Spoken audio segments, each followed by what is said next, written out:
When Matt came around, he was very sweet. He always seemed like a nice guy. And when he started to show all these weird signs of getting angry, hitting things, but not being mad at me, I didn't really equate that to him being abusive. I know I must have said to Kenya on several occasions, why are you still with this guy? It seemed odd to me that you would go and talk to Matt to try to help he and Kenya get back together after you had seen his abusive behavior. The reason I offered to do that, Andy, is because every time Kenya would end it, 2 days later, a week later, she would be working it out with him again. And then the next week, then Matt would be really upset, and then it would be off again, and then it'd be on again. So I just offered to just go talk to him and just really see what the issue was, because I just really started to worry about her not being safe. If he's busting out windows, messing her car up, slapping the people around her, to me, that's just a progressive thing. Like, eventually, he probably will hit her. He sprayed her cameras black. That's too much. When you and Matt were on a break after Charlotte, how much were you seeing him? I didn't see him at all. Well, he said you had sex in his truck. I saw him one time. I think it was one time that I saw him. Okay. And clearly he wasn't at my house because he's not going to break the windows out in my house. Okay. Oh, man, a hotel. So you did it in the truck? Well, unfortunately, yeah. Maybe a bed?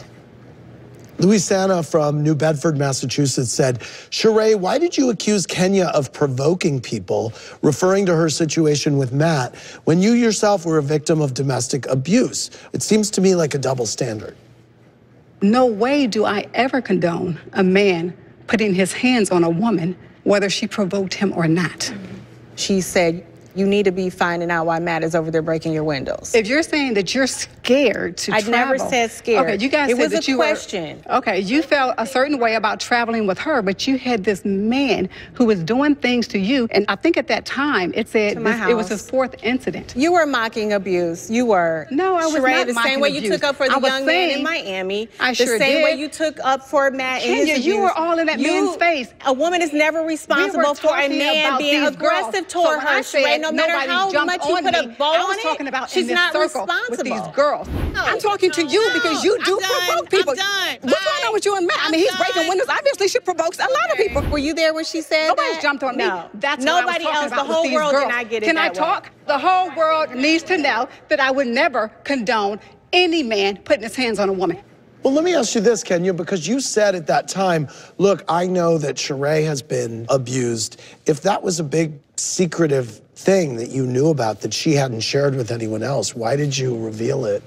I didn't reveal it in that way. What I said was, Sheree, you should be ashamed speaking to someone about abuse and blaming a woman for abuse. I did not blame you for abuse. It was revealed in a taunting manner. She even went to quacking like a duck. You brought it to Matt, which means Matt was being abusive, and that was okay for you to point the finger at me. Had you left it with the girls, we would have been fine. It came out that way. It did come out that way. I was talking about these girls. No, you weren't. Let me clear this up. Do you think she provoked Matt? I don't know what she did, but maybe she should try to figure out what's going on in that situation. If she's not afraid of him, then why is she afraid of her? So we're not even talking about her. We're not talking about Matt. You were just talking about her habit of provoking people, period. You know, there's this fine line when we can accept, oh yeah, that's, provoking, or when it's not. If it has anything related to me, then of course I cannot be provoked, right? That's a reach, right? Girl, you reaching. You got into it with Phaedra, you got into it with Portia, you've gotten into it with me. And you've gotten into it with a bunch of people. That's when you brought up the fact that she had been abused. You accused me of being responsible for provoking Matt to violence. And that was something, and which I don't even know how she knows my business, because I don't even talk to her.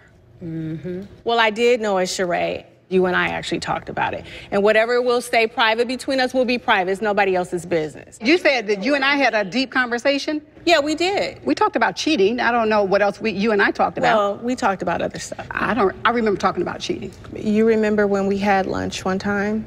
Oh, so you're saying that person told you? I'm not gonna say it was that person. I'm just saying I knew.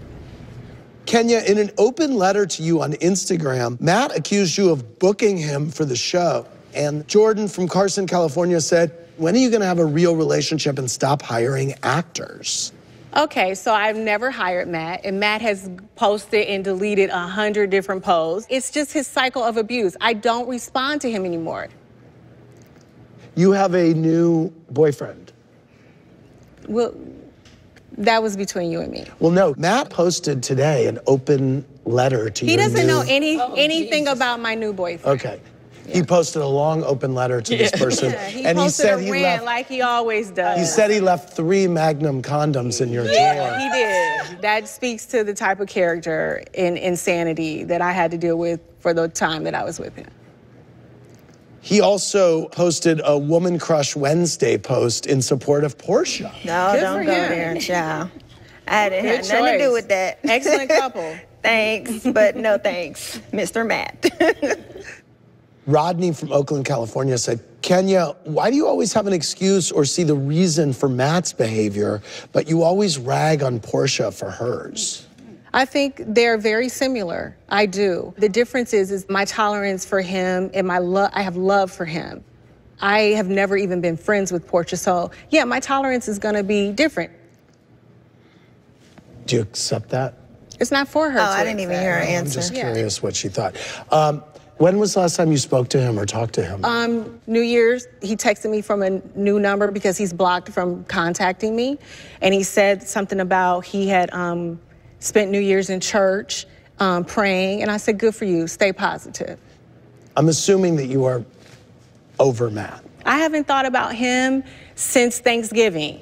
I know that this was my issue, and I'm really embarrassed to the women that are out there that have been through domestic violence, to the young girls. I sent the wrong message.